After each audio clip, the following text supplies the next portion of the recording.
Good morning everyone. Bharti, Prabhat, Yash, Pooja, जल्दी जुड़िए बेटा, अभी आया 1 मिनट में।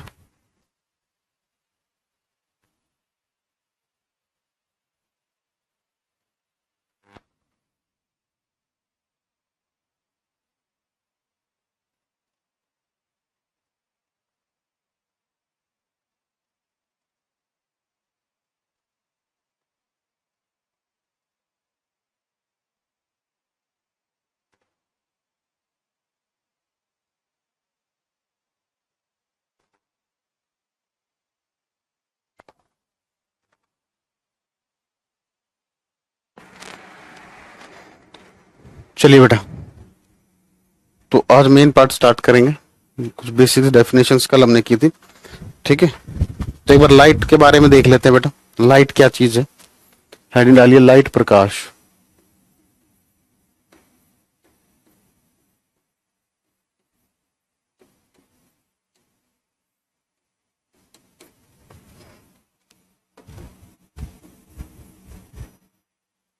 दो बातें आपको पता होनी चाहिए, ठीक है। एक तो जो लाइट की जो स्पीड होती है वैक्यूम में बेटा, ये कितनी होती है? Speed of light, speed of light in vacuum, speed of light in vacuum. निर्वात में प्रकाश की चाल, निर्वात में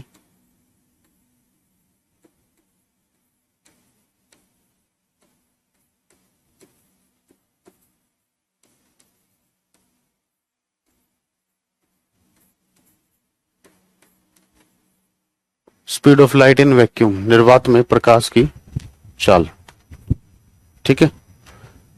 तो इसको हम सी से डिनोट करते हैं बेटा। किससे डिनोट करते हैं? सी से, ठीक है। जब भी कभी सी लिखा हो, समझ जाना है किसके बारे में लिखा है बेटा। ये लाइट की स्पीड के बारे में लिखा है, ठीक है ना। और ये जो लाइट की स्पीड होती है, ये किस में होती है बेटा? वैक्यूम में। वैक्यूम में पहले भी बता चुका हूं, वैक्यूम क्या होता है? जहां पर एयर नहीं होती। तो इसकी जो वैल्यू होती है बेटा, ये होती है 3 इंटू 10⁸ मीटर पर सेकेंड, ठीक है। ये इसकी वैल्यू होती है। और जो लाइट जो होती है बेटा, ये हमेशा क्या करती है? स्ट्रेट लाइन में ट्रेवल करती है। क्या करती है? स्ट्रेट लाइन में ट्रेवल करती है। It always, it always travel, it always travel in the straight line, it always travel in the straight line. यह हमेशा, यह हमेशा सीधी रेखा में चलती है। यह हमेशा सीधी रेखा में चलती है। संजीव जी पहली ही स्लाइड है। यह हमेशा सीधी रेखा में चलती है। यह हमेशा, अरे केमिस्ट्री क्लास होगी आप लोगों की। आप सुनिए भारती जी, आपने शायद ये क्वेश्चन पहले भी पूछा था। मैंने आपको पहले भी एक ही जवाब दिया था। एक बार चलने दीजिए कुछ थोड़ा सा। केमिस्ट्री के तो 2-3 टॉपिक हो गए हैं। फिजिक्स के एक बार फिजिक्स कर लेते हैं पूरी, फिर केमिस्ट्री कर लेंगे। क्या दिक्कत है? ये पैरेलली चलानी है, आपकी इच्छा है। अब रिदम बना हुआ है तो अभी दिमाग जो सारा फिजिक्स पे चल रहा है, फिजिक्स पे चलाते रहिए उसे आप, ठीक है ना। फिर केमिस्ट्री पे चला लेना एक साथ। तो केमिस्ट्री क्लास होंगी, क्यों नहीं होंगी? सब होगा, थोड़ा पेशेंस तो रखिए। It always travel in the straight line, यह हमेशा सीधी रेखा में चलती है। यह हमेशा सीधी रेखा में चलती है। यह हमेशा सीधी रेखा में चलती है, ठीक है। चलिए बेटा, अब हेडिंग डालिए, रिफ्लेक्शन, परावर्तन। तो इसकी लाइट के दो प्रॉपर्टी, काफी प्रॉपर्टीज के बारे में पढ़ेंगे। Reflection, reflection of light, reflection of light, प्रकाश का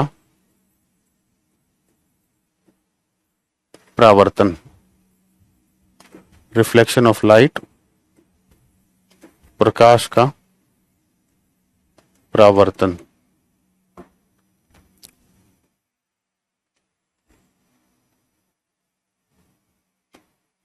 ठीक है, देखिए रिफ्लेक्शन ऑफ लाइट क्या होता है बेटा। ये एक रिफ्लेक्टिंग सरफेस है,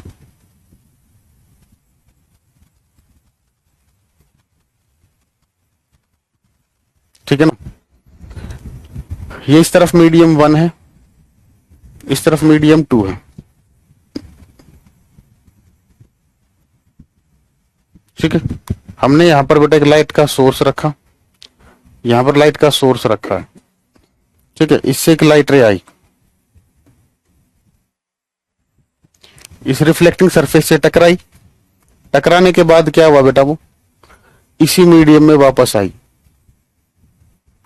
टकराने के बाद क्या हुआ, वो इसी मीडियम में वापस आई। यहां से चली लाइट और इस रिफ्लेक्टिंग सरफेस से टकराकर वापस इसी मीडियम में आ गई, दूसरे मीडियम में नहीं गई। ठीक है ना, तो इसको क्या बोलते हैं बेटा, हम रिफ्लेक्शन बोलते हैं। क्या बोलते हैं, रिफ्लेक्शन बोलते हैं। जिस मीडियम से लाइट आ रही है, अगर वो किसी चीज से टकराकर उसी मीडियम में वापस चली जाती है तो उसको क्या बोलते हैं, हम रिफ्लेक्शन बोलते हैं।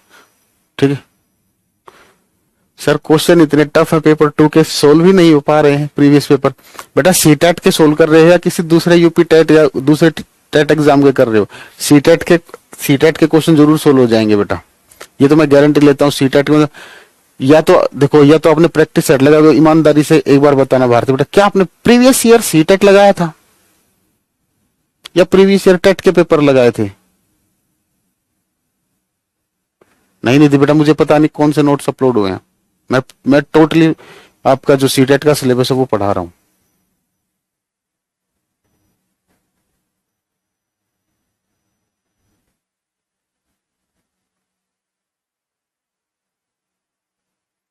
बात यह है, देखो बेटा, पहले जब मैं पढ़ाता था तो मैं सीटेट में भी बाकी टेट एग्जाम्स को भी कुछ कवर कर देता था मैक्सिमम को। लेकिन अभी ये जो स्पेशल जो बैच बना है, ये टारगेट बैच है बेटा। ये वाला कौन सा बैच है, टारगेट वाला बैच है। जो पहले बैच बनता है वो पूरा बनता है, मतलब पहले वाला जो सीटेट होता है उसमें ज्यादा पढ़ाया जाता है।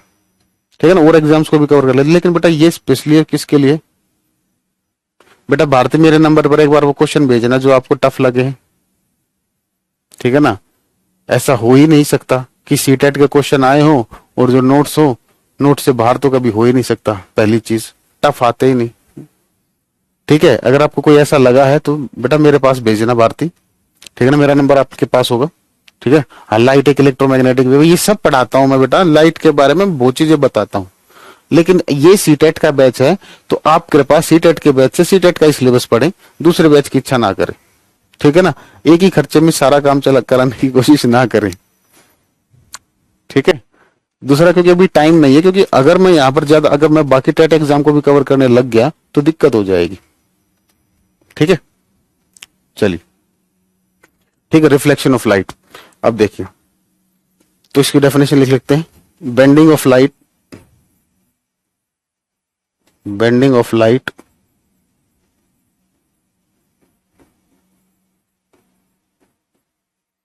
back into the same medium, back into the same medium, bending of light back into the same medium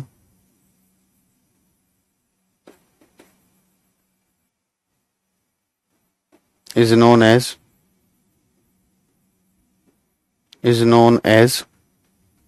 reflection of light, is known as reflection of light. Hindi में लिखोगे बेटा, प्रकाश का वापस प्रकाश का वापस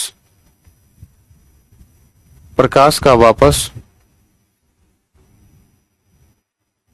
प्रकाश का वापस उसी माध्यम में मुड़ना, प्रकाश का वापस उसी माध्यम में मुड़ना, प्रकाश का वापस उसी माध्यम में मुड़ना प्रकाश का परावर्तन कहलाता है। प्रकाश का परावर्तन कहलाता है। प्रकाश का परावर्तन कहलाता है। प्रकाश का परावर्तन कहलाता है। प्रकाश का उसी माध्यम में वापस मुड़ना प्रकाश का परावर्तन कहलाता है। ठीक है, चलिए अब हेडिंग डालोगे, टाइप्स ऑफ रिफ्लेक्शन, परावर्तन के प्रकार। Types of reflection, types of reflection,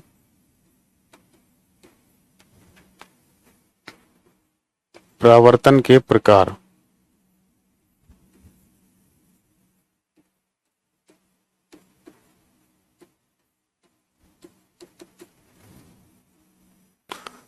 types of reflection, परावर्तन के प्रकार। तो रिफ्लेक्शन जो होता है बेटा ये दो तरीके का होता है। फर्स्ट लिखोगे रेगुलर और डिफ्यूज्ड रिफ्लेक्शन। रेगुलर और डिफ्यूज्ड रिफ्लेक्शन।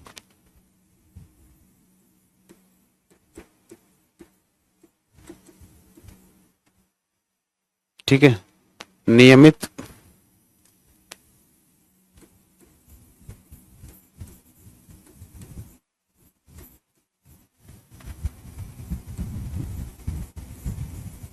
या विस्तृत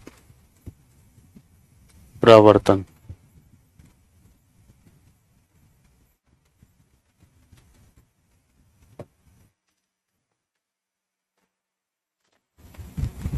देखिए इसका मतलब क्या है बेटा, ये कोई सरफेस है बेटा,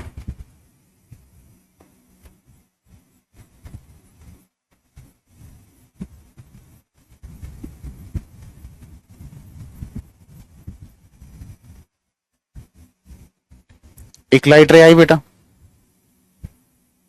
एक लाइट रे ये आई बेटा,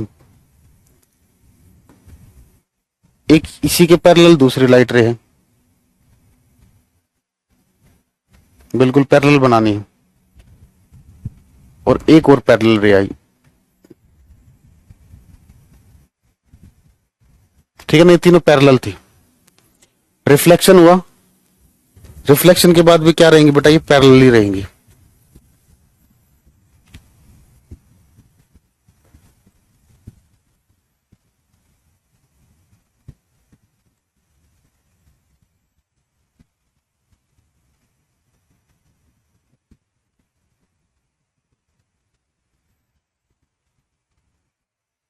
तो ऐसा रिफ्लेक्शन जो होता है बेटा, ये इंसिडेंट रे है, जो लाइट रे गिरती है बेटा उसको बोलते हैं हम इंसिडेंट रे।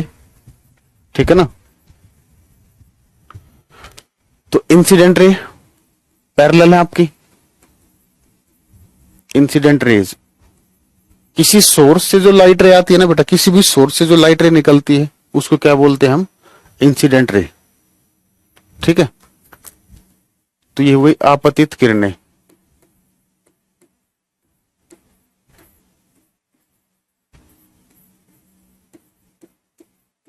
ठीक है, और ये रिफ्लेक्शन के बाद ये जो लाइट रेज आती है इनको बोलते हैं रिफ्लेक्टेड रेज, इनको बोलते हैं रिफ्लेक्टेड रेज, परावर्तित किरणें।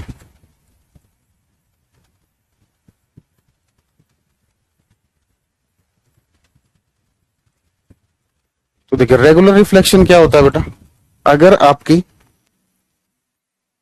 If incident raise, if incident rays are parallel, if incident rays are parallel, then reflected rays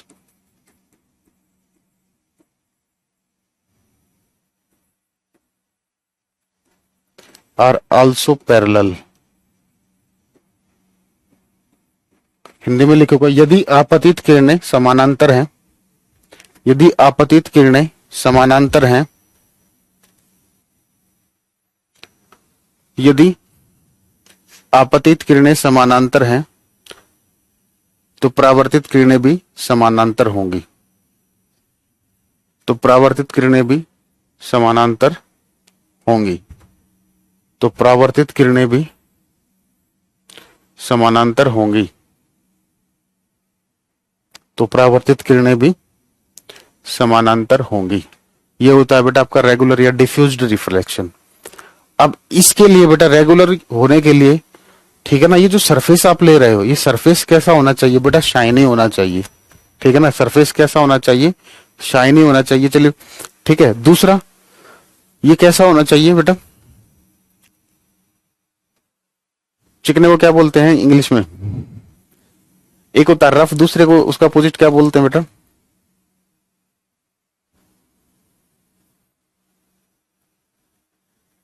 पोलिस्ट। ठीक है, तो इसके लिए कैसा सरफेस होना चाहिए बेटा? रिफ्लेक्शन के लिए तो वैसे भी पॉलिश्ड होना ही चाहिए, स्मूथ सरफेस होना चाहिए, ठीक है ना।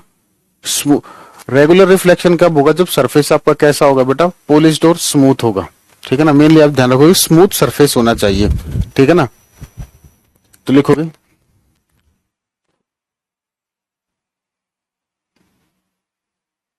फॉर दिस, इसके लिए स्मूथ को क्या बोलते हैं बेटा? For this surface should be smooth, surface should be smooth, मुलायम। इसके लिए सतह मुलायम होनी चाहिए, इसके लिए सतह मुलायम होनी चाहिए, इसके लिए सतह मुलायम होनी चाहिए। हाँ, इसके लिए सतह मुलायम होनी चाहिए, ठीक है ना। स्मूथ सरफेस होना चाहिए, ठीक है।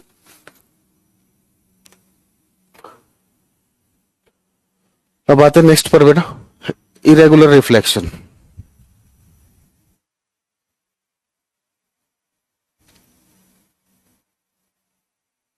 सेकेंड टाइप, इरेगुलर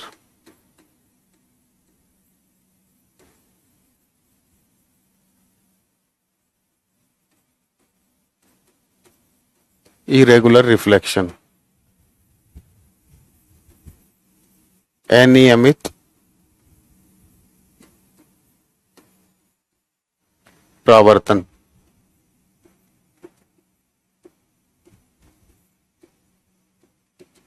अनियमित परावर्तन। देखिए बेटा, इसके लिए क्या होगा? रफ सरफेस होगा, ठीक है ना। इसके लिए क्या होगा? रफ सरफेस होगा।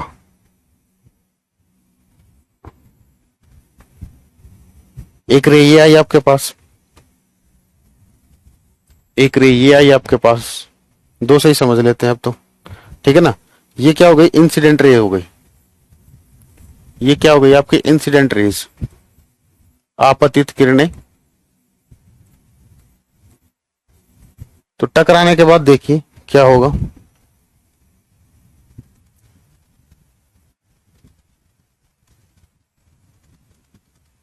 ये ऐसे गई, ये ऐसे गई, देख रहे हो। तो इंसिडेंट रेज तो पैरेलल थी, इंसिडेंट रेज कैसी थी? पैरेलल थी बेटा, इंसिडेंट रेज पैरेलल थी। लेकिन जो रिफ्लेक्टेड रेज है ये तो पैरेलल थी। क्या रिफ्लेक्टेड रेज पैरेलल है? क्या रिफ्लेक्टेड रेज पैरेलल है? नहीं है, ठीक है। तो ये हो गई आपकी रिफ्लेक्टेड रेज। बेटा हिंदी में बोली नहीं थी, यदि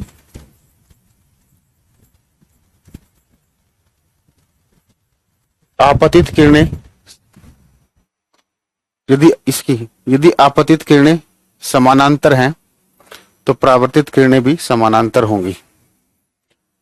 यदि आपतित किरणें समानांतर हैं तो परावर्तित किरणें भी समानांतर होगी। नहीं निधि बेटा, कल स्टार्ट हुआ।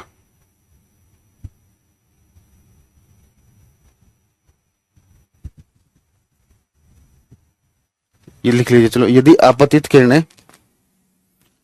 आपतित किरणें समानांतर हैं तो परावर्तित किरणें भी समानांतर होंगी, तो परावर्तित किरणें भी समानांतर होंगी।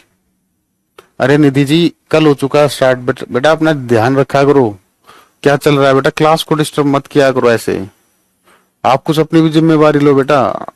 जब आपने कल की क्लास नहीं अटेंड की तो कल क्लास हुई होगी भी चेक किया करो। सेकंड, इसकी हिंदी है बेटा, इसके लिए सतह मुलायम होनी चाहिए, इसके लिए सतह मुलायम होनी चाहिए, ठीक है।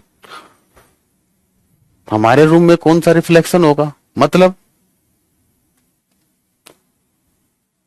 अगर आप रूम में बैठे हो, आपकी जो वॉल्स हैं, ठीक है ना, तो वो कौन सा शो करेंगे बेटा? सिंपल डिफ्यूज्ड रिफ्लेक्शन शो करेंगे। नॉर्मली ये होगा, लेकिन आइडियल केस मानते हैं हम ऐसा, क्योंकि कोई भी सरफेस स्मूथ होता ही नहीं, 100%। चलिए ठीक है, चलिए तो इस लिखिए इसमें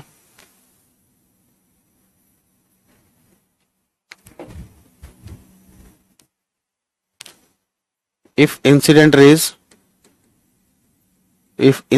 रेज आर पैरेलल, यदि आपतित किरणें समानांतर हैं, यदि आपतित किरणें समानांतर हैं, यदि आपतित किरणें समानांतर हैं, तो परावर्तित किरणें समानांतर नहीं होंगी।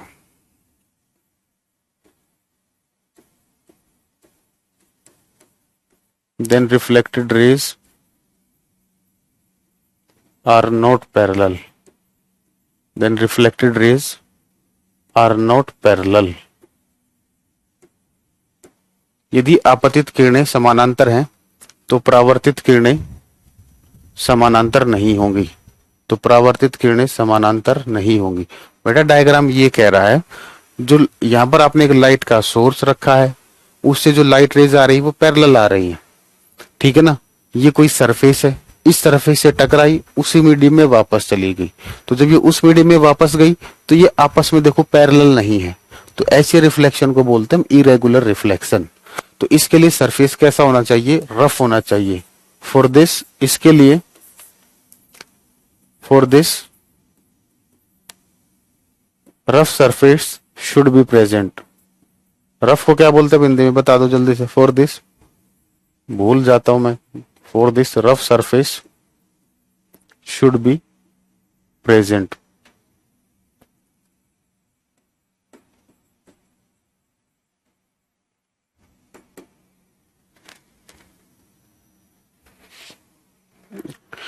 आप लोग हुए बदतमीज।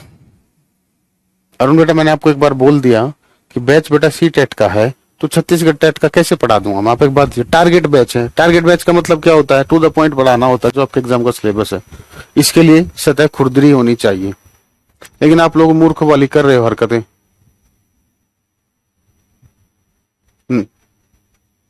मिरर में बेटा रेगुलर रिफ्लेक्शन होगा, डिफ्यूज्ड क्यों होगा मिरर में, प्लेन मिरर लेते हो तो आप। इसके लिए सतह खुरदरी होनी चाहिए, इसके लिए सतह खुरदरी होनी चाहिए, ठीक है।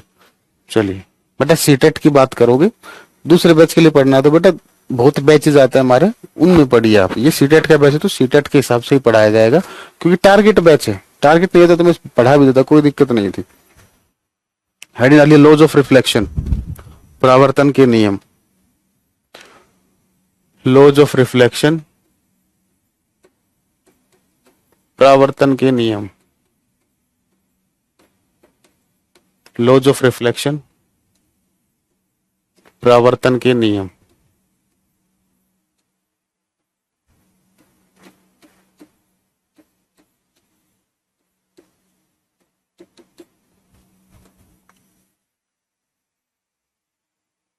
लॉज ऑफ रिफ्लेक्शन, परावर्तन के नियम। डायग्राम को बनाएंगे एक बार। बेटा पैरेलल का मीनिंग बता दो बेटा, ये तो आप बल्ब, ये तो इतना जबरदस्त क्वेश्चन कैसे बताऊं मैं आप लोगों को, मुझे तो नींद भी नहीं आएगी। आपको पैरेलल का मतलब नहीं पता, इतना बेसिक थोड़ी पढ़ाया जाएगा बेटा आप लोगों, आप कैसे शिक्षक बनोगे। पैरेलल का मीनिंग नहीं जानते बेटा, मैथ में कैसे पास होगे। पैरेलल का मतलब ये है बेटा, ये दो रेज हैं, चाहे आप ए पॉइंट पर खड़े हो जाओ, अरे यार, चाहे आप ए पॉइंट पर खड़े हो, चाहे बी पर खड़े हो, चाहे सी पर खड़े हो, इनके बीच का जो डिस्टेंस रहेगा वो हमेशा सेम रहेगा। वो रेज जिनके बीच का डिस्टेंस सेम रहता है उनको बोलते हैं पैरेलल रेज। और बेटा आगे आगे से कृपया रिक्वेस्ट है, ऐसा क्वेश्चन दोबारा ना पूछे, बिल्कुल स्पष्ट बता रहा हूं बेटा, ये मेरा काम नहीं है, ये आपके मैथ की नॉलेज है, ये साइंस का काम नहीं होता पढ़ाने का। इसका मतलब तो आपका लेवल तो बहुत जीरो है यार, बिल्कुल।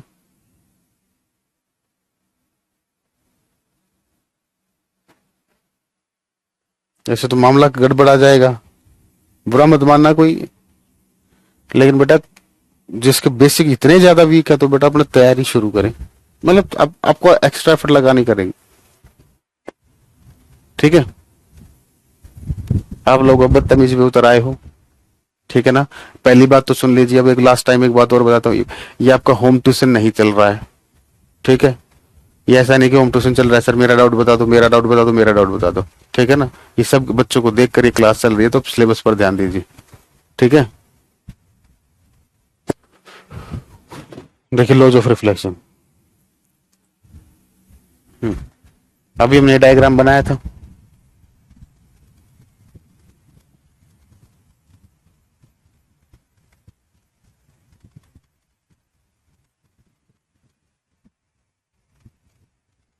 ये इंसिडेंट रे,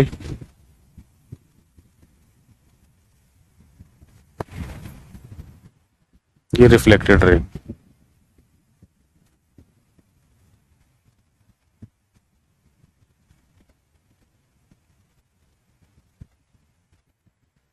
ये नॉर्मल। देखिए बेटा, अब ध्यान से सुनना, सारी डेफिनेशन जिसके जो भी डाउट होगा ये क्लियर हो जाएगा। यहाँ पर यहाँ पर हमने एक लाइट सोर्स रखा बेटा, ठीक है ना। ये लाइट सोर्स हमारे पास प्रकाश का स्रोत है, ठीक है। तो सोर्स से जो लाइट रे आती है उसको बोलते बेटा हम इंसिडेंट रे। उसको हम क्या बोलते हैं? इंसिडेंट रे, आपतित किरण। इंसिडेंट रे, आपतित किरण, ठीक है। ये किसी रिफ्लेक्टिंग सरफेस से टकराई, टकराने के बाद क्या हुआ, उसी मीडियम में वापस आ गई। तो टकरा कर ये जो वापस आई इसको बोलते बेटा हम रिफ्लेक्टेड रे। इसको हम क्या बोलते हैं? रिफ्लेक्टेड रे, परावर्तित किरण, ठीक है। अब ये रिफ्लेक्टिंग सरफेस है बेटा, रिफ्लेक्टिंग सरफेस के परपेंडिकुलर आप देखोगे ये एंगल कितने का बेटा, ये वाला एंगल, ये पूरा, इसकी बात कर रहा हूं मैं, पूरा एंगल कितने का, ये 90 डिग्री, ठीक है। तो ये जो लाइन होती है इसको बोलते हैं बेटा हम नॉर्मल अभिलंब। इसको हम बोलते हैं नॉर्मल अभिलंब,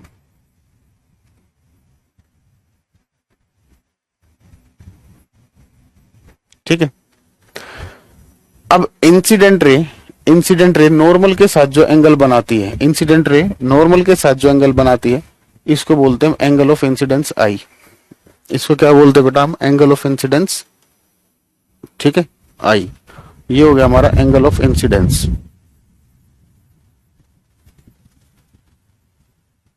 angle of incidence,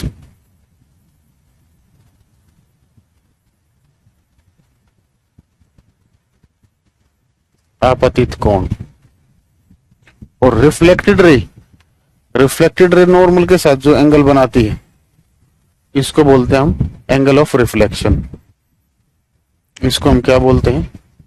angle of reflection,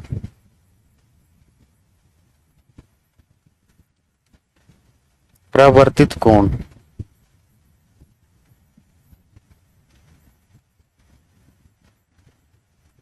ठीक है बेटा, चलिए अब हम बात करते हैं लॉज ऑफ रिफ्लेक्शन क्या है। सुनिए, पहला नियम ये कहता है कि ये जो इंसिडेंट रे है और ये जो रिफ्लेक्टेड रे है और ये जो नॉर्मल है, ये तीनों की तीनों क्या होंगी बेटा? एक ही प्लेन में होंगी।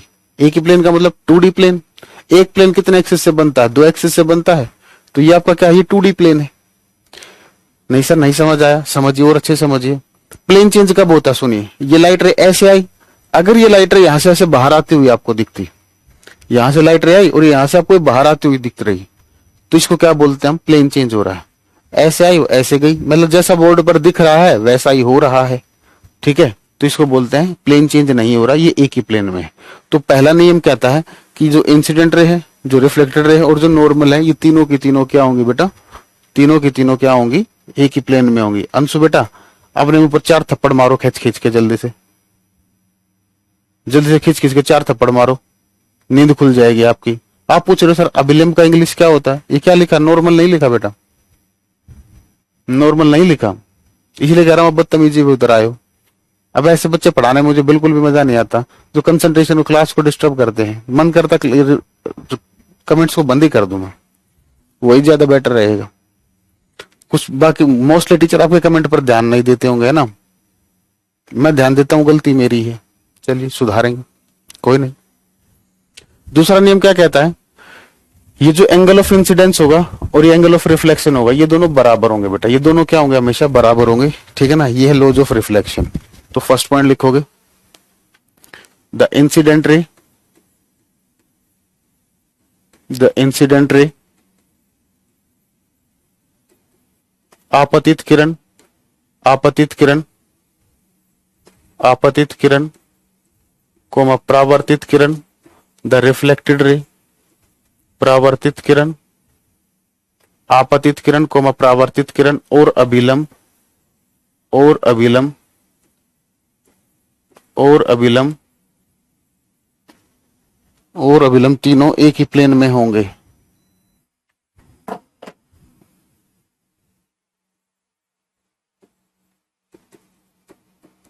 all lie in the same plane, तीनों एक ही तल में होंगे, तीनों एक ही तल में होंगे।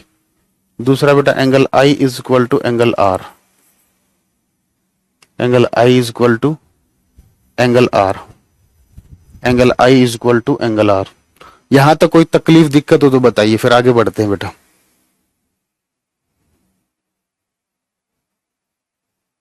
संस्कृत की क्लास क्यों नहीं हो रही है? मैं पढ़ा दूं बेटा योगेंद्र, दिमाग हिला हुआ है क्या आपका? मैंने ठेका ले रखा है क्या? मतलब मैं आपको यही बताता रहूंगा कि मतलब हर एक टीचर से मैं पूछूंगा, सर वो बच्चे पूछ रहा था ये क्लास नहीं हो रही, ये क्लास नहीं हो रही, ये क्लास नहीं हो रही, ये पढ़ाना छोड़ देते ना, क्या दिक्कत है? टेलीकॉलिंग का काम कर लेता हूं। आप लोग तो यार बिल्कुल ही, मतलब सभी बच्चों के लिए नहीं कह रहा, लेकिन कुछ बच्चे आपके बैच में ऐसे हैं जो टीचर बनने के लायक बिल्कुल भी नहीं है, जिनमें कोई सिंसियरिटी नाम की चीज ही नहीं है, ठीक है, जिनको पढ़ने से कोई मतलब है ही नहीं, जो पढ़ाया जा रहा है उससे कोई मतलब नहीं, ठीक है बेटा। आपतित किरण कोमा परावर्तित किरण, आपतित किरण कोमा परावर्तित किरण और अभिलंब तीनों एक ही तल में होते हैं।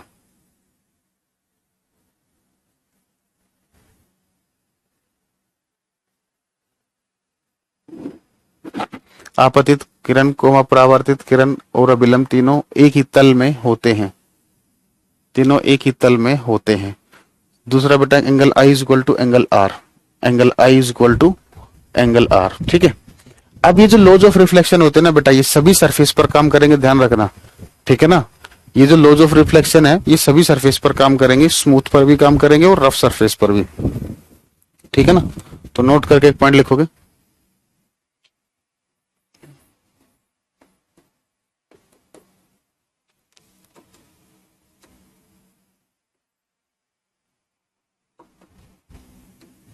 देखो laws of reflection, laws of reflection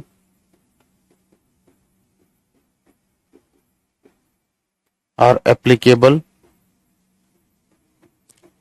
laws of reflection are applicable to all type of surfaces, are applicable to all type of surfaces, that is rough as well as smooth,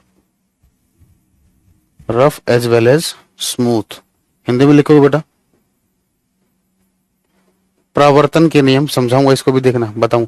परावर्तन के नियम, परावर्तन के नियम, परावर्तन के नियम सभी प्रकार की सतह, सभी प्रकार की सतह, परावर्तन के नियम सभी प्रकार की सतह, परावर्तन के नियम सभी प्रकार की सतह, सभी प्रकार की सतह, ब्रैकेट में लिखोगे मुलायम और खुरदरा, ब्रैकेट में लिखना बेटा मुलायम और खुरदरा, मुलायम और खुरदरा, ब्रैकेट क्लोज। परावर्तन, अब सुनो दोबारा सुनना, परावर्तन के नियम सभी प्रकार की सतह पर लागू होते हैं, सभी प्रकार की सतह पर लागू होते हैं, सभी प्रकार की सतह पर लागू होते हैं, सभी प्रकार की सतह पर लागू होते हैं, सभी प्रकार की सतह पर लागू होते हैं। जैसे अगर मैं बात करूं, मुझे एक बात बताओ, इस केस में जैसे ये हो गई इंसिडेंट रे, ये हो गई इसकी रिफ्लेक्टेड रे, तो क्या यहां पर angle I equal to angle R होगा? क्या यहां पर angle I equal to angle R होगा? सीटेट में कैसा क्वेश्चन आया भी हुआ प्रीवियस ईयर में। तो बेटा यहां भी इस पर भी काम करेंगे, ठीक है ना। जैसे अगर आप बात करें यहां की, अगर हम ड्रॉ करते हैं, अगर मैं इसका नॉर्मल ड्रॉ करता हूं तो कुछ इस तरीके से है, ठीक है। तो ये एंगल आई और ये इक्वल टू एंगल आर, ठीक है ना। तो सेम इसी तरीके से फिर यहां पर आप नॉर्मल ड्रॉ करोगे, ठीक है ना। इसी तरीके से यहां पर नॉर्मल ड्रॉ करोगे, इस सरफेस के नॉर्मल ड्रॉ करोगे परपेंडिकुलर, ठीक है। ये एंगल आई, ये एंगल आर, ठीक है ना। तो कहने का मतलब ये हर सरफेस पर काम करेंगे, ऐसा नहीं है कभी रफ सरफेस देख लो, ठीक है ना, इरेगुलर सरफेस देख लो तो बोलो सर यहां पर काम नहीं करेंगे, ठीक है। तो हर प्रकार के यहां पर भी angle I equal to R होगा, यहां भी angle I equal to R होगा, ध्यान रखना ये हर टाइप के सरफेस पर काम करते हैं। अच्छा, रफ सरफेस पर इक्वल नहीं होगा, बहुत बढ़िया, बहुत बढ़िया, कोई नहीं, आप ऐसा मान लो, आपकी इच्छा है। मैं कह रहा हूं कि हर टाइप के सरफेस पर काम करेगा, ठीक है शोभा जी। मैं तो कह रहा हूं angle I equal to angle R होगा और आप कह रहे हो नहीं होगा, तो बेटा आप जो आपको ठीक लगे वो कर लीजिए। मैंने जो बताया अगर मेरी बात अच्छी लगती हो तो मान लेना, नहीं तो अपने मन के चला लेना जैसे आपको ठीक लगे। अभी थोड़ी देर पहले एक स्टेटमेंट दी है, laws of reflection are applicable to all type of surfaces that is rough as well as smooth. उसके बावजूद ये हाल है, समझ रहे हो, उसके बावजूद ये हाल है। चलिए कोई बात नहीं, ठीक है बेटा। तो ये थे नियम, ठीक है। अब हम बात करते हैं बेटा प्लेन मिरर की बात करते हैं, ठीक है ना। प्लेन मिरर काफी इंपॉर्टेंट टॉपिक है, हर साल आपसे क्वेश्चन पूछा जाता है, ठीक है ना। प्लेन मिरर की बात करते हैं, समतल दर्पण के बारे में।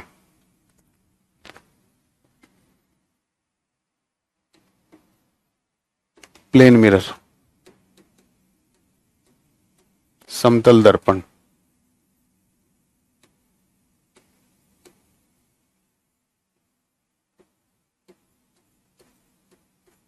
अच्छा इससे पहले एक बार टाइप्स ऑफ इमेजेस देख लीजिए बेटा, एक बार 1 मिनट, फिर बीच में आप फिर परेशान करोगे। टाइप्स ऑफ इमेजेस, प्रतिबिंब के प्रकार, टाइप्स ऑफ इमेजेस, प्रतिबिंब के प्रकार, टाइप्स ऑफ इमेजेस, प्रतिबिंब के प्रकार।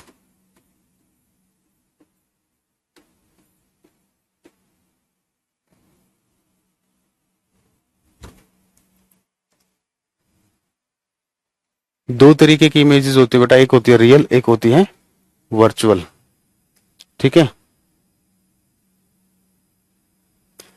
अरे रंजीत बेटा, कौन से लॉ ऑफ रिफ्लेक्शन का हिंदी डेफिनेशन कितनी बार लिखवाऊं, यही काम है, कितनी बार लिखवाऊं? शर्म ही नहीं आती बिल्कुल आप लोगों को, तो बिल्कुल बेशर्म हो रहे हो। ये लिखवा रखा है, ये इंग्लिश में लिखो, ये हिंदी में लिखवाया, 3-4 बार बोला, ये बोले आपको पॉइंट, उसके बावजूद भी ये हाल है। बैच ही छोड़ दे, आपको ऐसा मन कर, आपको पढ़ाने की कोई इच्छा ही नहीं हो रही। सीरियसली बताया, आप लोगों को पढ़ाने कोई मन ही नहीं, आप लोगों ने सारा मूड खराब कर रखा है। सुबह सुबह आपसे पहले एक बैच पढ़ाता हूँ, दूसरे बैच नंबर पर आपका बैच पढ़ा, आपसे पहला जो बैच पढ़ा था ना, वो ये मान के चलिए इतने सिंसियर बच्चे हैं, वो बिल्कुल शांति से पढ़ते हैं, बिल्कुल शांति से, डाउट तो कोई आता ही नहीं पहले, क्योंकि हमें भी इतना पता है, ठीक है ना। अगर आप शांति से पढ़ोगे, पढ़ने की इच्छा होगी, तो मेरी क्लास में डाउट आने का कोई चांस ही नहीं है, ठीक है। तो बिल्कुल ठीक है, कभी कभार आ जाए तो कोई दिक्कत नहीं होती बेटा, पूछो डाउट। लेकिन ये क्या मतलब कोई जेन्युइन डाउट तो सब्जेक्ट से रिलेटेड तो कोई डाउट, वो तो कोई डाउट नहीं, आपकी जिंदगी दूसरे डाउटों से भरी पड़ी है, कुछ नहीं हो सकता आप लोगों का। दो तरीके की इमेज होती है बेटा, रियल इमेज, वर्चुअल इमेज। तो पहले एक बार रियल इमेज लिख लेते हैं,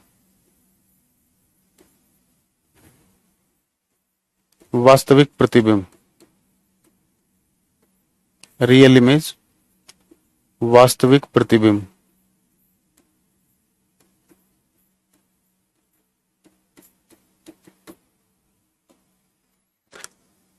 तो रियल इमेज किसे कहते हैं बेटा? वो इमेज जो स्क्रीन पर फॉर्म होती है, वो इमेज जो पर्दे पर बनती है, उसको बोलते हैं रियल इमेज।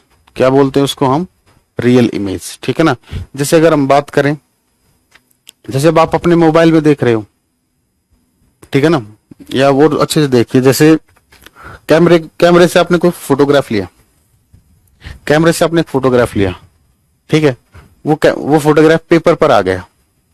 एक बार आप उस पेपर को फाड़ के देखिए बीच, बिल्कुल प्रैक्टिकल बता रहा हूं, पेपर को फाड़ के देखिए बीच में से, तो आपकी जो इमेज थी, क्या वो उस फोटोग्राफ का जो पेपर था उसके अंदर थी?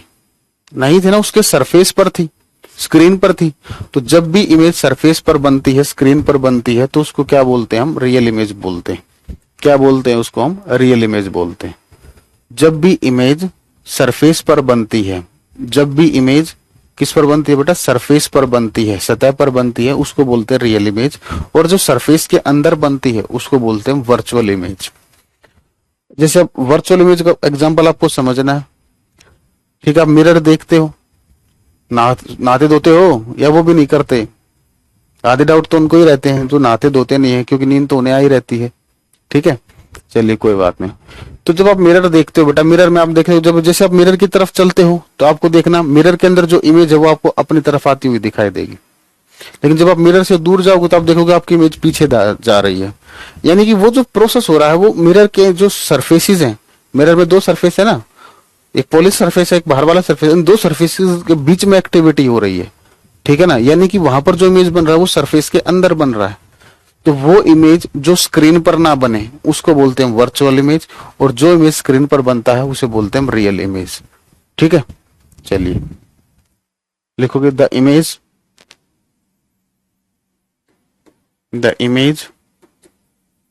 वह प्रतिबिंब जिसे पर्दे पर प्राप्त किया जा सकता है, वह प्रतिबिंब जिसे पर्दे पर प्राप्त किया जा सकता है।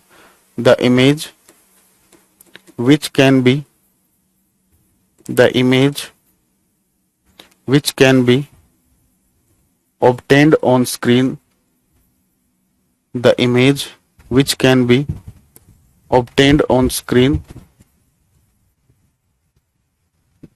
the image which can be obtained on screen is known as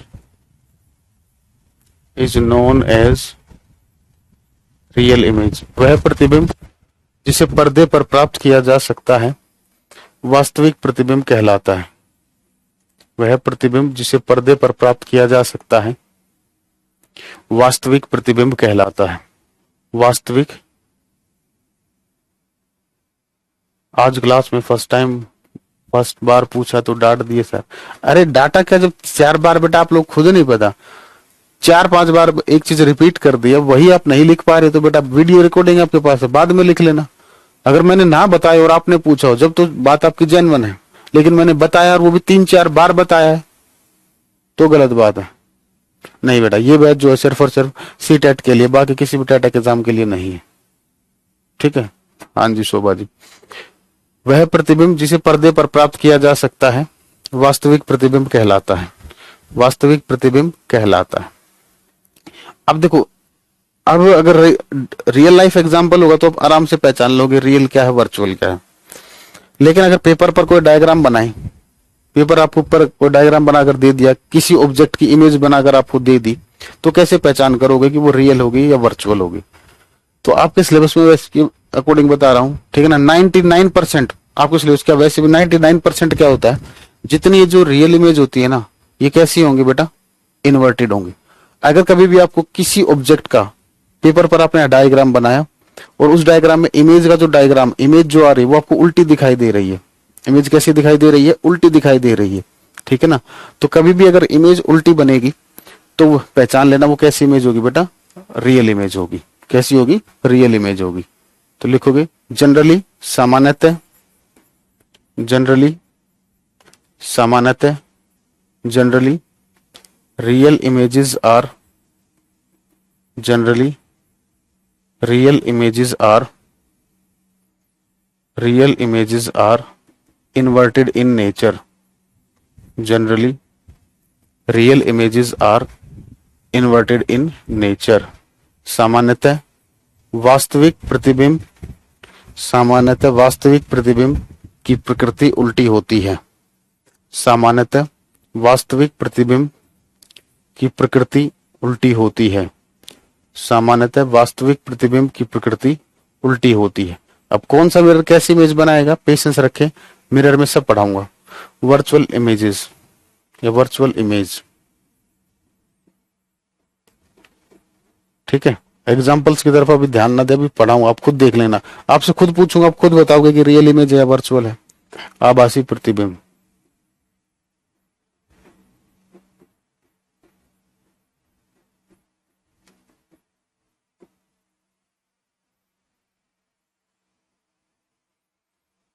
तो इसका वर्चुअल इमेज क्या होगी बेटा, जो स्क्रीन पर नहीं बनेगी, और दूसरा वो कैसी होगी बेटा, इरेक्ट होगी, ठीक है। तो लिखोगे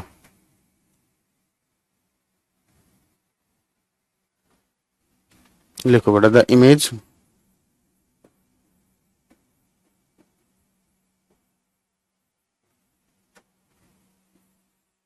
विच कैन नॉट बी, ये लाइन नहीं समझ आई बेटा साक्षी, कोई बात नहीं, थोड़ी देर में आ जाएगी, अभी थोड़ी देर में आ जाएगी, अभी लिख लीजिए। The image which can not be, the image which can not be, the image which cannot be obtained on screen, the image which cannot be obtained on screen is known as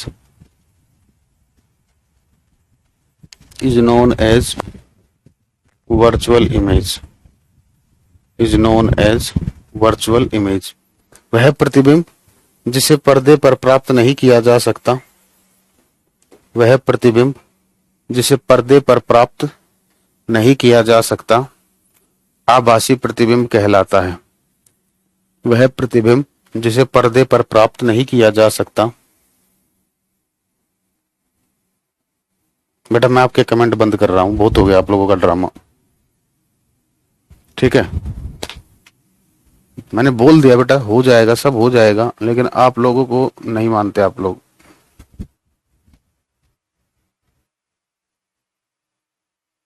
अब पढ़ो बेटा आराम से।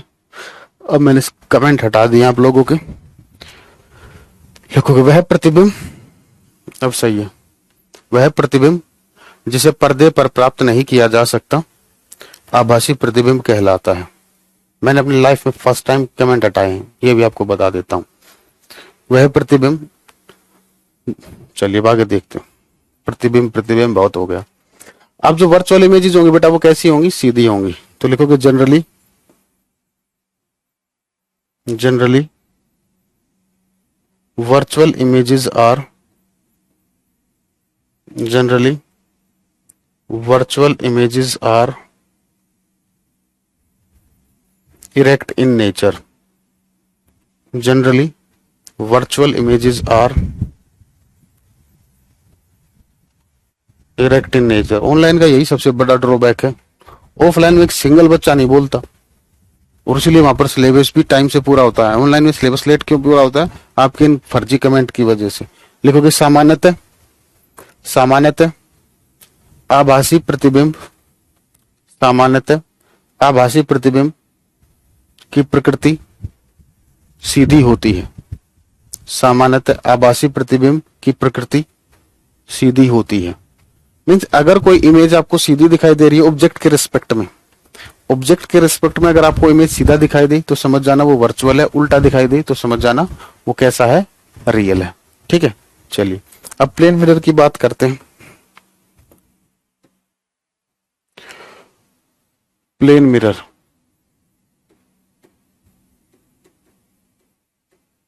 समतल दर्पण। बेटा आपके notes upload नहीं हुए तो आप लोगों को मैंने कितनी बार कहा कस्टमर केयर पे फोन करो बेटा, मैं भूल जाता हूं, आप लोग कीजिए। प्लेन मिरर, समतल दर्पण।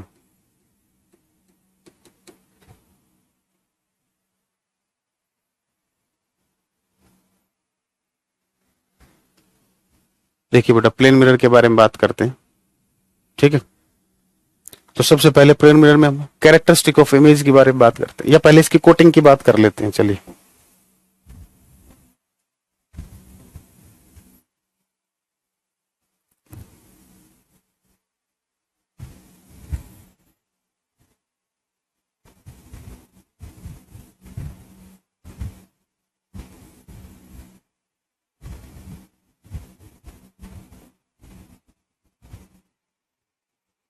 ये प्लेन मिरर है आपका बेटा। इस पर ये जो कोटिंग होती है ना,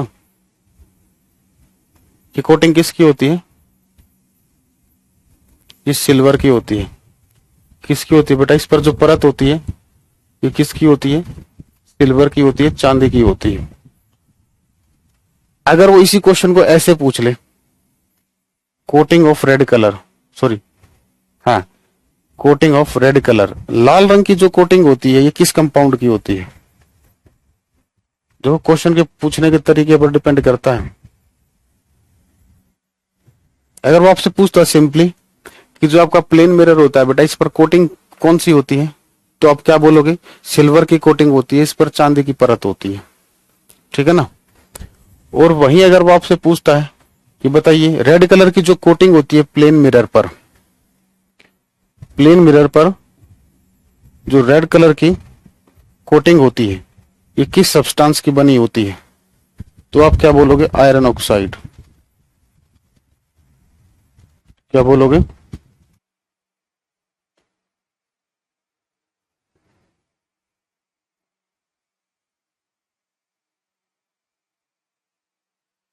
ठीक है, चलिए अभी कैसी इमेज बनाता है इसके बारे में बात करते हैं। Characteristics of image, characteristics of image,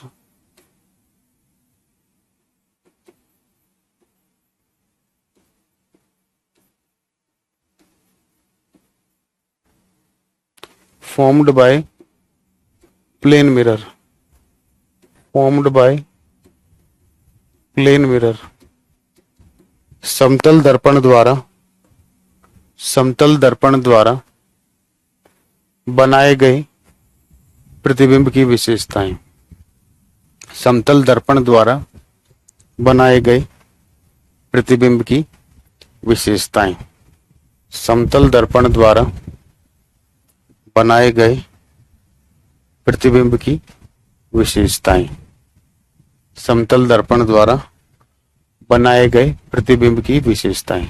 चलिए बेटा देखिए, हमने यहां पर एक ऑब्जेक्ट रखा है बेटा, मान लीजिए फॉर एग्जांपल ये बॉक्स रख दिया x डिस्टेंस पर, ये आपका ऑब्जेक्ट है, ये प्लेन मिरर है। तो प्लेन मिरर में एक खास बात होती है बेटा, जितनी दूरी पर ऑब्जेक्ट रखा होगा उतनी ही दूरी पर क्या बनता है? इसका इमेज बनता है। उतनी ही दूरी पर क्या बनेगा? इसका इमेज बनता है। तो कितनी दूरी पर बनेगा? x पर ही बनेगा। ठीक है ना। तो फर्स्ट पॉइंट लिखोगे तो इसमें क्या होता है? इमेज डिस्टेंस, प्रतिबिंब की दूरी, इमेज डिस्टेंस प्रतिबिंब की दूरी बराबर है object distance, equal to object distance, वस्तु की दूरी।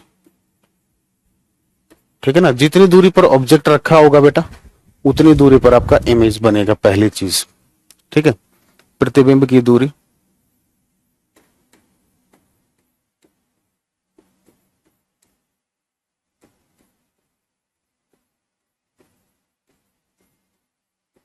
बराबर है वस्तु की दूरी।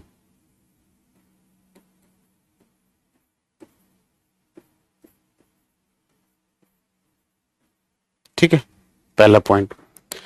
दूसरा देखिए बेटा, ऑब्जेक्ट की हाइट अगर मान लीजिए जितने ऑब्जेक्ट की हाइट होगी, ठीक है ना, तो आपको अगर इस डायग्राम में तो दिख रहा होगा जितना ऑब्जेक्ट की हाइट है इमेज का हाइट भी उतना ही है। ठीक है, क्योंकि यहां पर मिरर आपने बड़ा लिया है। तो किसी भी ऑब्जेक्ट की अगर आपको पूरी इमेज देखनी है, किसी भी ऑब्जेक्ट की अगर आपको पूरी इमेज देखनी है तो उसके लिए एक मिनिमम हाइट के मिरर की रिक्वायरमेंट होती है। और वो मिनिमम हाइट क्या होती है? मान लीजिए आपकी हाइट है 5 फीट, ये आपकी हाइट है, आपकी हाइट की बात हो रही है ये। ठीक है ना, ये आपकी हाइट की बात हो रही है। तो और आप अपना इमेज पूरा देखना चाहते हो, ठीक है ना, तो आपको कम से कम कितनी हाइट का मिरर चाहिए होगा? 2.5 फीट का। जितनी आपकी हाइट होगी इसका आधा कर दीजिए, इतनी हाइट का मिरर आपके पास होना चाहिए, 2.5 फीट का। अगर आपकी हाइट 5 फीट है तो आपके पास कम से कम 2.5 फीट का मिरर होना चाहिए। 2.5 से ज्यादा है तो कोई दिक्कत है ही नहीं, लेकिन कम से कम क्या होना चाहिए आपके पास, 2.5 फीट का मिरर होना चाहिए। मीन्स जितनी ऑब्जेक्ट की हाइट होती है, जितनी ऑब्जेक्ट की हाइट होती है, मिरर उसका कम से कम आधा होना चाहिए, तभी उस ऑब्जेक्ट की पूरी इमेज हमें दिखाई देगी। ठीक है, तो सेकंड पॉइंट लिखोगे, height of image, height of image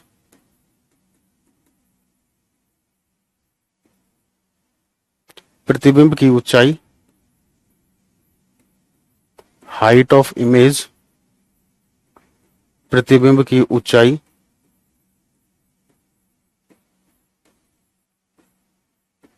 बराबर है हाइट ऑफ ऑब्जेक्ट।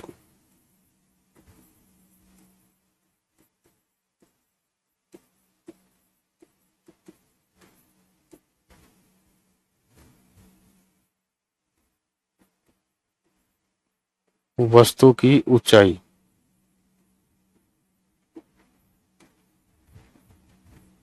तो इसके लिए कंडीशन है, ठीक है ना, ब्रैकेट में लिख लेना, हाइट ऑफ मिरर जो होगी, मिरर की जो हाइट होनी चाहिए, ये ऑब्जेक्ट की हाइट का आधा होनी चाहिए। ऑब्जेक्ट की हाइट का क्या होना चाहिए, आधा होना चाहिए। ठीक है। तीसरी चीज, जब आप मिरर में अपने आप को देखते हो, मिरर में आप अपने आप को देखते हो, तो आप सीधे ही दिखाई देते होगे। ऐसा तो नहीं है कि मिरर के अंदर सिर आपका नीचे हो गया, पैर ऊपर हो गए, ऐसा तो नहीं होता ना, सीधे ही दिखाई देते हो। बस अंतर क्या होता है, जो राइट हैंड है वो लेफ्ट में दिखाई देता है, और जो लेफ्ट हैंड होता है वो किस में दिखाई देता है, राइट में दिखाई देता है। ये अंतर होता है। ठीक है ना, राइट लेफ्ट में दिखाई देगा, लेफ्ट राइट में दिखाई देगा। इसको बोलते हैं बेटा हम लेटरल इन्वर्जन। तो इमेज रियल होगा वर्चुअल होगा, इमेज तो वर्चुअल होगा, हो तो आप सीधे ही। ठीक है ना, तो लिखोगे वर्चुअल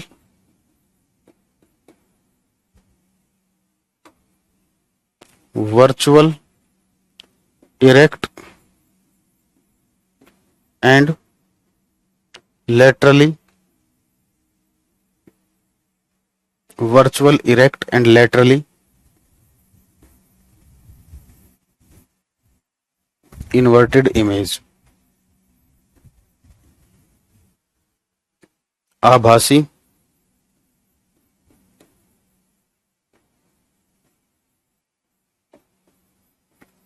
सीधा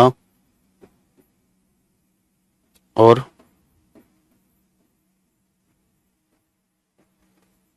पार्श्व प्रतिलोमित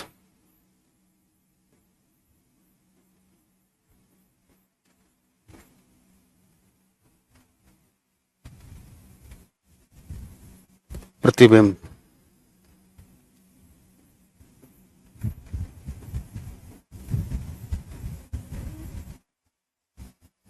आभासी सीधा और पार्श्व प्रतिलोमित प्रतिबिंब।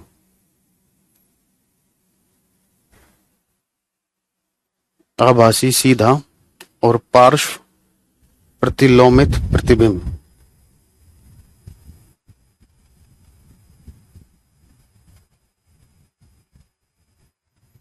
ठीक है। तो लेटरली इन्वर्टेड का मतलब, अगर आपको दिक्कत होगी, वो तो आप लोगों को होती है ना, तो इसको अंडरलाइन कर देता हूं। इसका मतलब क्या होगा, जो राइट होगा वो लेफ्ट दिखाई देगा, और जो लेफ्ट होगा वो राइट दिखाई देगा। सिंपली सा मतलब ये। ठीक है।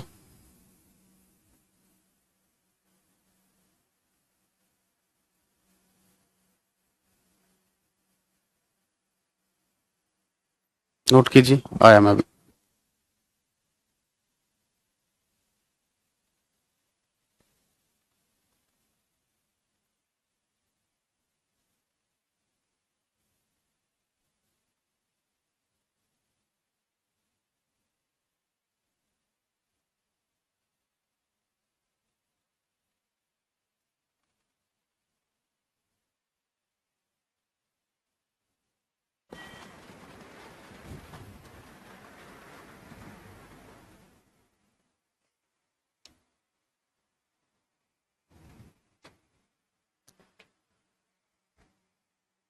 ठीक है, नोट कर चुके होगे। चलिए एक क्वेश्चन करते हैं।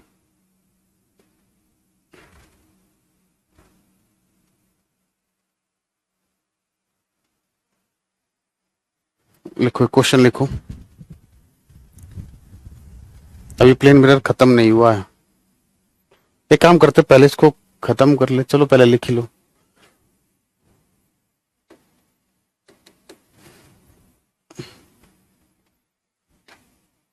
N object is placed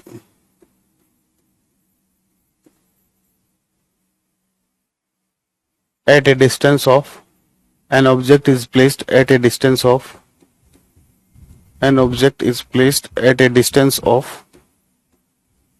an object is placed at a distance of 10 centimeter 10 centimeter from the plane mirror from the plane mirror।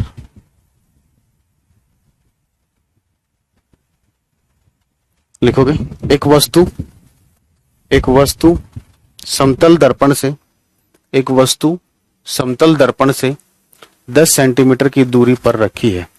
एक वस्तु समतल दर्पण से एक वस्तु समतल दर्पण से 10 सेंटीमीटर की दूरी पर रखी है। एक वस्तु समतल दर्पण से 10 सेंटीमीटर की दूरी पर रखी है। एक वस्तु समतल दर्पण से 10 सेंटीमीटर की दूरी पर रखी है।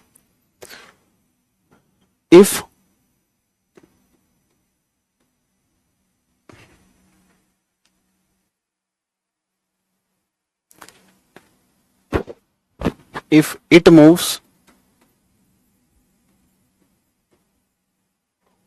2 centimeter towards plane mirror, यदि यह समतल दर्पण की तरफ यदि यह समतल दर्पण की तरफ 2 सेंटीमीटर चली जाए, यदि यह समतल दर्पण की तरफ 2 सेंटीमीटर चली जाए 2 सेंटीमीटर चली जाए, देन फाइंड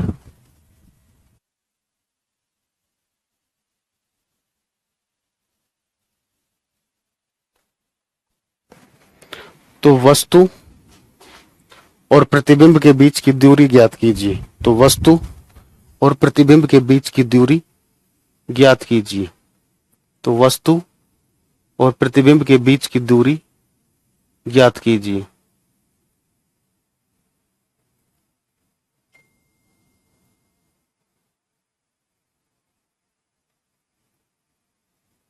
बहुत बढ़िया बेटा राखी।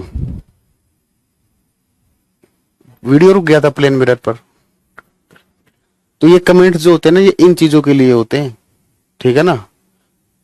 बहुत बढ़िया, ठीक है ना, ताकि आपको कोई इश्यू आ जाए।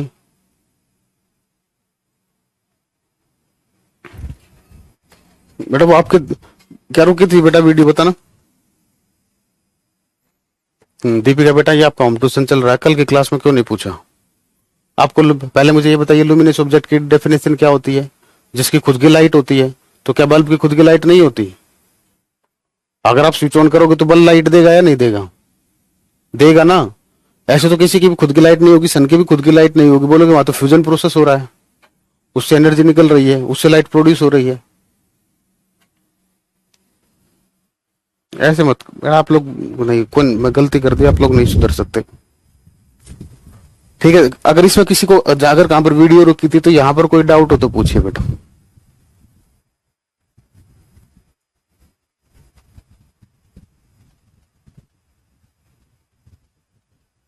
स्टार्टिंग में रुकी तो मैं दोबारा बता देता हूं, ऐसी कोई बात नहीं। सुन लीजिए बेटा, प्लेन मिरर में क्या होता है, जितनी दूरी पर ऑब्जेक्ट रखा होता है, जितनी दूरी पर ऑब्जेक्ट रखा होता है, इमेज भी उतनी ही दूरी पर बनती है, पहली चीज। दूसरा बेटा, इमेज की जो हाइट होती है, ये जो इमेज है इसकी जो हाइट होगी ये ऑब्जेक्ट की हाइट के बराबर होगी। कब? जब ये जो मिरर आपने लगाया, कम से कम इसकी हाइट क्या होनी चाहिए, ऑब्जेक्ट की हाइट का आधा होनी चाहिए। मान लीजिए अगर 10 फीट का ऑब्जेक्ट है तो ये कम से कम 5 फीट का होना चाहिए। अच्छा, क्वेश्चन में रुकी थी, चलिए तो बेटा हिंदी में मैं बोल देता हूं। एक वस्तु समतल दर्पण से 10 सेंटीमीटर की दूरी पर रखी है। एक वस्तु समतल दर्पण से 10 सेंटीमीटर की दूरी पर रखी है। यदि वह 2 सेंटीमीटर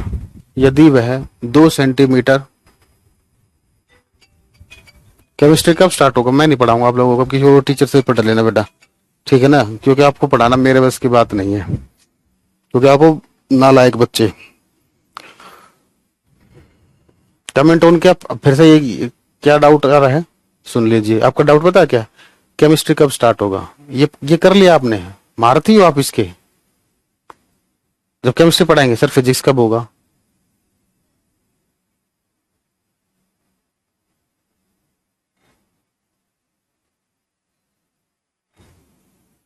वीडियो बिल्कुल अब ठीक चल रही है बेटा।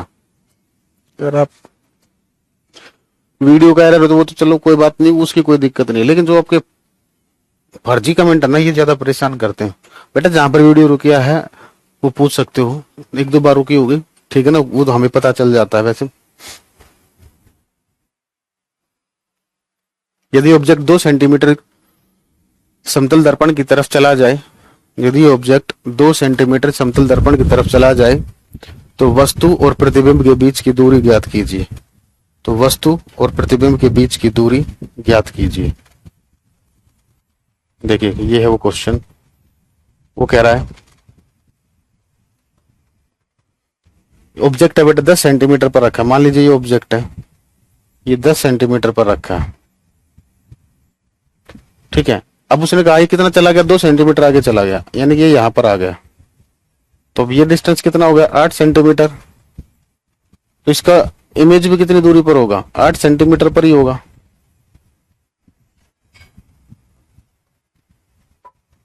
ये भी कितनी दूरी पर होगा? 8 सेंटीमीटर पर।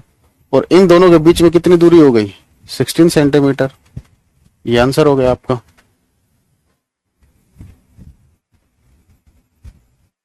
ठीक है। कहां पर रुकी थी बेटा? प्लेन मिरर पर। कहां पर रुकी थी? प्लेन मिरर की तो कैरेक्टरिस्टिक पढ़ा दी आपको, ये भी दोबारा बता दिया आप लोगों को, तो ड्रामे चल रहे हैं। ये बता दिया दोबारा, प्लेन मिरर पर रुकी थी, ये लिखा हुआ है हिंदी में, सिंपल सी बात है। प्लेन मिरर पर जो कोटिंग होती है बेटा, अगर वो आपसे क्वेश्चन पूछता है प्लेन मिरर पर जो कोटिंग होती है वो किस चीज की होती है, तो आप सिंपल आंसर दोगे सिल्वर, ठीक है। दूसरी बात, अगर वो आपसे पूछता है कि प्लेन मिरर पर जो रेड कलर की जो कोटिंग होती है वो किसकी बनी होती है? आयरन ऑक्साइड की, ठीक है। नंबर ऑफ इमेजेस कब होगी? बस बेटा थप्पड़ मारो अपने चेहरे पर, मारो, खींच खींच के मारो, क्योंकि आप लोगों को बदतमीज।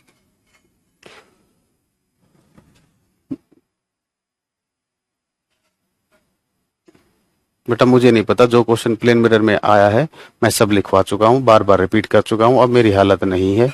आप लोगों से बदतमीज बैच मैंने अपने जीवन में नहीं पढ़ाया है, ठीक है ना। इतने आप भविष्य में अगर गलती से टीचर बन गए तो काफी बच्चों का भविष्य खराब होगा, ठीक है। या तो अपने आप को सुधार लीजिए, और अगर आपको यही एटीट्यूड रखना है तो मुझे नहीं लगता कि आप लोगों का सिलेक्शन होगा। अरे राखी बेटा, क्या मैंने टॉपिक कंप्लीट कर दिया? क्या मैंने टॉपिक कंप्लीट कर दिया? आप लोगों को इतनी ऐसी क्या बेचैनी है कि कल ही पेपर है क्या आप लोगों का? क्या एक दिन में सब कुछ पढ़ा दिया जाएगा? हाँ, बच्चे नहीं हो, सभी बच्चे नहीं है, आप लोगों में से पेरेंट्स भी होंगे। मैं ये सोच रहा हूं आपके बच्चों, आपका ये से नहीं नहीं, गुस्सा नहीं करे ना बेटा, क्या करें और क्या। आपको मेरा तो सिरे चलता है, पढ़ाने का मन ही नहीं कर रहा आप लोगों को।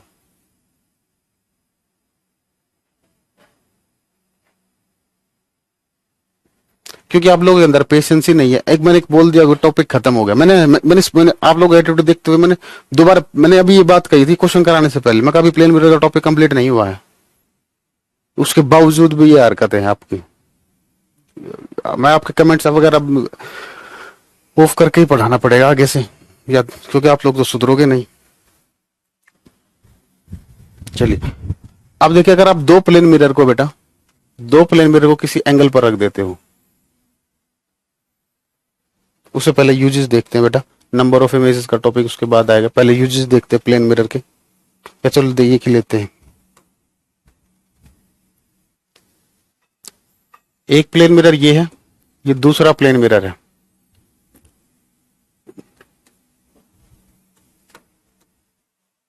ये दो प्लेन मिरर है।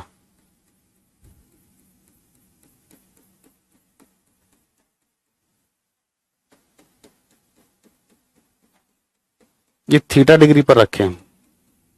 किस पर रखे बेटा? थीटा डिग्री पर रखे हैं। ये मिरर M1 प्लेन मिरर, ये दूसरा मिरर है M2। ठीक है, आपको निकालनी है नंबर। अब देखो, अगर आपने कोई ऑब्जेक्ट यहां पर रख दिया बेटा, कोई ऑब्जेक्ट आपने यहां पर रख दिया, इस ऑब्जेक्ट की इमेज इसके अंदर बनेगी, इस ऑब्जेक्ट की इमेज इसके अंदर बनेगी। ठीक है, तो जो ये इमेज बनेगी, ये इमेज इस मिरर के लिए क्या करेगी? ऑब्जेक्ट का काम करेगी। तो फिर इसकी इमेज यहां पर बनेगी। अब यहां पर जो इमेज बनी है, ये इमेज इसके लिए ऑब्जेक्ट का काम करेगी, तो फिर इसमें इमेज बनेगी।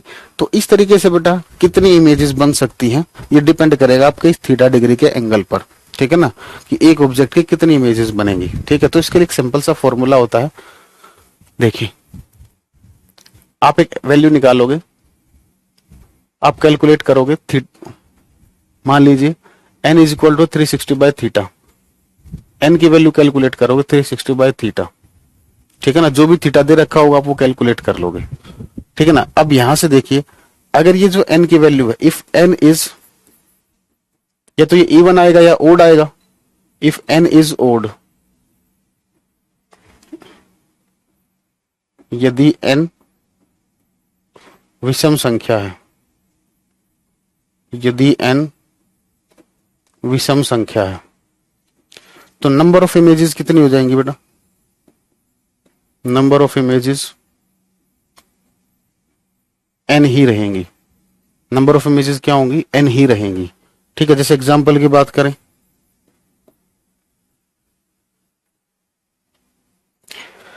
मान लीजिए दो मिरर को आपने 72 डिग्री के एंगल पर रखा है। कितने डिग्री पर? 72 डिग्री पर। तो n की वैल्यू कैलकुलेट करोगे 360 बाय 72, ये वैल्यू आएगी 5। 5 कैसा नंबर है? ओड नंबर है। तो इस केस में नंबर ऑफ इमेजेस भी, प्रतिबिंब की संख्या कितनी रहेगी? 5 ही रहेगी। प्रतिबिंब की संख्या कितनी रहेगी? 5 ही रहेगी। अब अगर n जो है वो इवन आ जाए, इफ n इज इवन, ठीक है ना, यदि n सम संख्या है,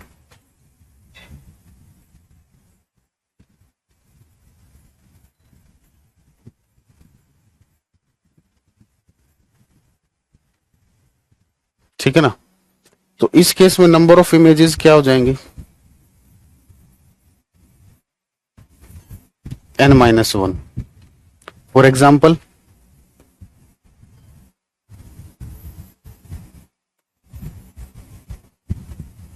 मान लीजिए थीटा जो 60 डिग्री है, तो आपने n की वैल्यू निकाली 360 बाय 60, ये वैल्यू आई 6।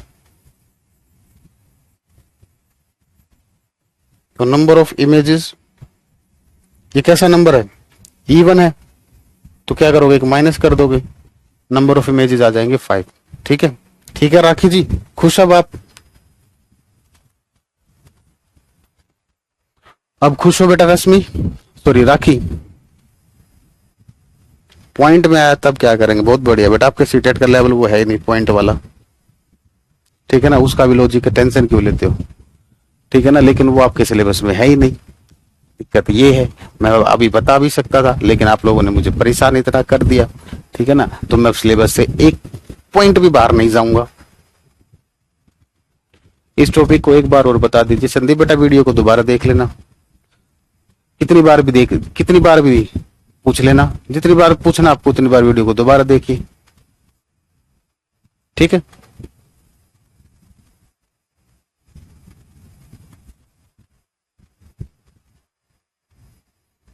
अरे बेटा 72 इवन नंबर, उस इवन नंबर की बात नहीं हो रही मूर्खो, आपका मैथ ही बहुत खराब है।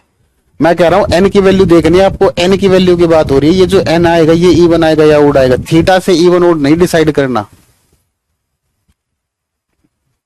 ठीक है।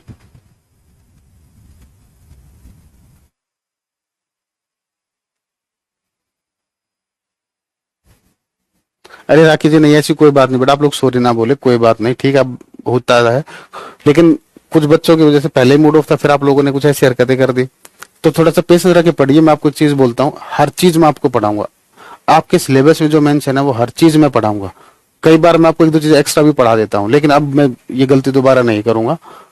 ये बैच सी टेट का है, तो सी टेट का आपका एक सिंगल भी टॉपिक नहीं छूटेगा। इसके अलावा बाकी के, क्योंकि बैच दूसरे टेट का एग्जाम का तो है नहीं, तो जिसमें इसलिए आप मेरे को कुछ बोल भी नहीं सकते, क्योंकि आपसे जो पैसा लिया गया वो सी टेट के लिए लिया गया है। तो सी टेट का आपको एक एक चीज आपको पढ़ाई जाएगी।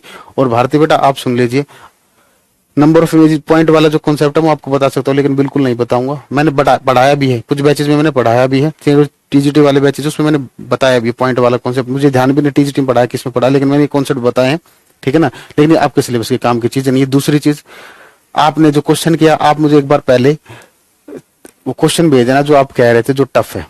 मैं भी देखता हूँ वो टफ क्वेश्चन कौन सा है जो हमारे नोट्स से नहीं हो रहा, ठीक है। चलिए अब एक क्वेश्चन लिखिए, टाइम भी होने वाला है। प्लेन मिरर को कंप्लीट करेंगे, अब इसके बाद यूजेस करेंगे, फिर प्लेन मिरर कंप्लीट, ठीक है ना। एक क्वेश्चन लिखिए, the number of images, the number of images, the number of images formed by, the number of images formed by two parallel, the number of images formed by two parallel plane mirrors are, दो समानांतर समतल दर्पणों द्वारा,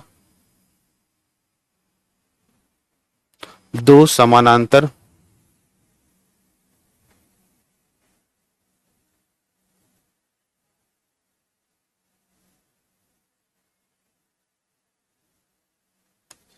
नहीं बेटा, मैं किसी की पढ़ाई पर कोई इफेक्ट नहीं पड़े, मतलब ठीक है थोड़ा बहुत लेट हो जाता है, लेकिन मैं कंटेंट कुछ नहीं छोड़ूंगा, बेफिक्र रहे। दो समानांतर समतल दर्पणों द्वारा कितने प्रतिबिंब बनाए जाएंगे, बताइए आंसर, अब बताइए। बहुत बढ़िया राहुल कनिका, बहुत बढ़िया। देखो, दो समानांतर समतल दर्पणों द्वारा कितने प्रतिबिंब बनाए जाएंगे।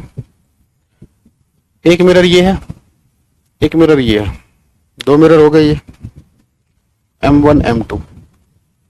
थीटा कितना है, 0 डिग्री।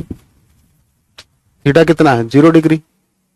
एन निकाला, 360/0, किसी के नीचे 0 तो वैल्यू इनफाइनाइट, तो कितनी इमेजेस आ जाएंगी, इनफाइनाइट, ठीक है। अब जल्दी से लिखिए, यूजेस ऑफ प्लेन मिरर, समतल दर्पण के प्रयोग। अब प्लेन मिरर पर जितने क्वेश्चन आप कर लेना, कोई दिक्कत आए तो पूछ लेना। यूजेस ऑफ प्लेन मिरर में एक स्पीड का भी कॉन्सेप्ट होता है। अगर हम चलते हैं एक स्पीड से तो हमारी इमेज हमारी इमेज जो हमको वो 2x स्पीड से आती हुई दिखाई देगी, वो सब आपके सीटेट में नहीं, इसलिए नहीं पढ़ा रहा, ठीक है।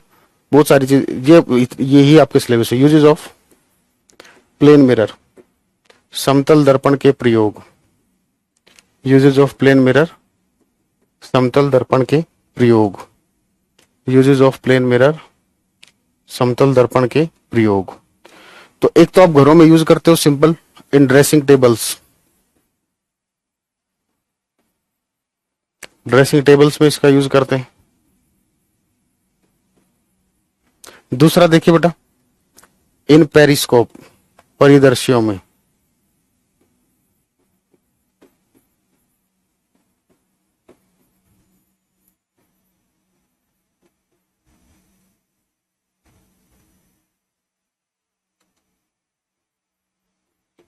परिदर्शियों में पेरिस्कोप देखे आप लोगों ने।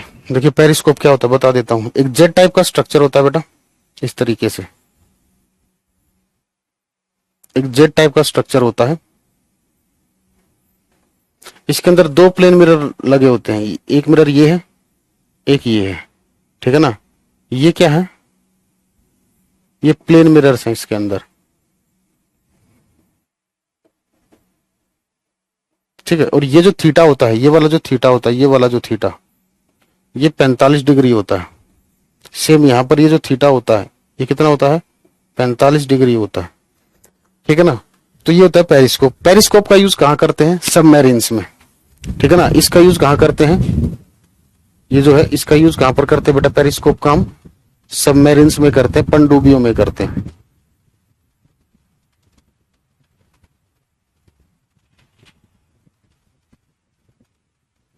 अब पनडुब्बियों में इसका यूज क्यों करते हैं वो भी सुन लीजिए।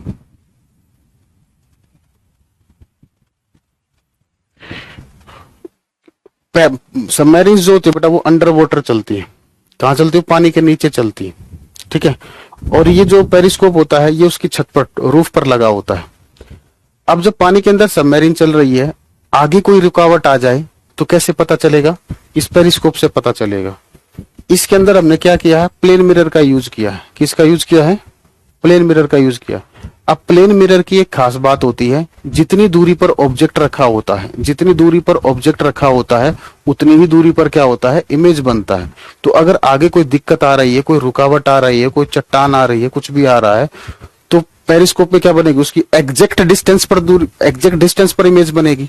तो उस डिस्टेंस से हमें पता चल जाएगा कि इतने दूरी पर जाने पर कोई चट्टान है जिससे कहीं सबमरीन टकरा ना जाए या कुछ प्रॉब्लम है, ठीक है। तो इसलिए हम इसका यूज करते हैं सबमरीन्स में। एक और आया आप लोगों को गुरमीत, ये जो आप पढ़ा रहे हैं वही है क्या सिलेबस में सर टॉपिक, तो ये नहीं है। बहुत बढ़िया बेटा, चुपचाप पढ़ लीजिए, तो पढ़ा रहे हैं तो पढ़ लीजिए, सिलेबस में यही है। ड्रेसिंग टेबल को हिंदी में क्या लिखोगे, ड्रेसिंग टेबल लिख लीजिए बेटा। ऐसे हो रहा है कुछ कुछ जिंदगी में पता ही नहीं ड्रेसिंग टेबल क्या, कभी देखे ही नहीं ड्रेसिंग टेबल। फूड का चैप्टर बेटा बायोलॉजी में, वो मेरा काम नहीं, बायोलॉजी वाली मैम पढ़ाएंगे। तीसरा देखिए बेटा क्लेडियोस्कोप, इन क्लेडियोस्कोप, क्लेडियोस्कोप क्या होता है गूगल कर लेना, पता चल जाएगा। बता देता हूं, बचपन में आप लोगों ने, जो पेरेंट्स हो चुके हैं उस टाइम बच्चे होंगे, तो आप लोगों ने, पहले क्या होता था गांव वगैरह में, एक इस टाइप का एक अरेंजमेंट होता था, ठीक है। बोलते फिल्म दिखाने आता था कोई, इन ढक्कन्स को खोलते थे और फिर हम उसमें देखते थे, मूवी जैसे चलती हुई दिखाई देती थी। वो अरेंजमेंट है क्लेडियोस्कोप, ठीक है। चलिए बेटा, ठीक है, तो आज के लिए इतना ही, ठीक है। ये प्लेन मिरर हमारा कंप्लीट हो गया है, कल स्फेरिकल मिरर भी कंप्लीट हो जाएंगे, ठीक है ना। कल आगे बढ़ेंगे इस चैप्टर में, ठीक है ना। ठीक है बच्चों, चलिए ओके बच्चों, thank you, bye, take care.